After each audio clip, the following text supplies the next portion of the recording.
This is Cheesecake 101, the ultimate guide to 3 classic cheesecake recipes: a no-bake, a baked, and a burnt Basque cheesecake. I'm going to show you how to make them and the difference between the taste and the texture. For the no-bake cheesecake, we start with the base. We've got biscuits, lemon zest, and salt. We're going to add in our butter and stir it to combine. You really want to make sure this mixture isn't soggy, so when you stir it together, it should just clump ever so slightly. You can use any type of loose bottom cake tin, but I'm going to use a cake ring to make it even more professional. And we just tip our biscuit base into that cake ring. Then a great tip is just to bend an old spoon and use that to flatten down the biscuits. And then we freeze this for 10 minutes. For the filling, we literally just whisk everything together. So we've got mascarpone, cream cheese, sour cream, sugar, vanilla, and lemon. And you'll end up with a pretty thick but smooth mixture. And we lift it onto our biscuit base. Use a palette knife to firmly press it into the edges before filling in the center and leveling off the top.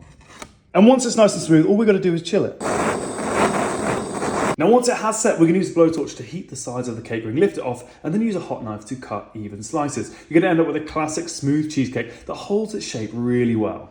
Now for the baked cheesecake, we've got the exact same biscuit base as the no bake cheesecake. We just flatten that down. And once it's level, put it in the oven for 10 minutes. And we take it out of the oven and we let it cool. For the filling, we start with cream cheese. We're going to beat it for 2 minutes. And then in goes flour and sugar. We add sour cream and vanilla. And finally, the eggs. Once you've got a smooth mixture, we're going to give it a firm tap to get rid of any air bubbles. And we pour it onto our cooled biscuit base. Now to stop any water leaking in, I'm going to put the tin into a bigger cake tin and then fill the sides with boiling water. And then we bake this in the oven. Now when it comes out of the oven, you've got to make sure you've underbaked it slightly. You want it to have that slight wobble in the center, leave it to cool completely to room temperature. And we just stick this in the fridge overnight, uncovered. And after a night in the fridge, I mean, just look how smooth that cheesecake is. There's no crack, got this beautiful texture. And just as we did before, we're going to use a hot knife to cut even slices, and you'll end up with a cheesecake that is slightly firmer in texture, but the lemon and vanilla flavors really come through.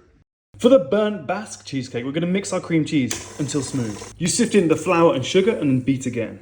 We slowly pour in the cream and finally add in our eggs. Oh, and I forgot, you need to add vanilla, and you give the bowl a firm tap. And you pour it into a cake tin lined with parchment paper. And you bake that in a hot oven. And when it comes out of the oven, it's going to look very dark and very jiggly, almost undercooked in the center. That is what you want. Leave it to cool completely. Now you can either just cool this to room temperature, or I like to chill it in the fridge overnight before peeling off that parchment paper, cutting even slices, and you end up with a nice soft texture in the middle, slightly firmer towards the edges, and this caramelization on top, which is a lovely flavor.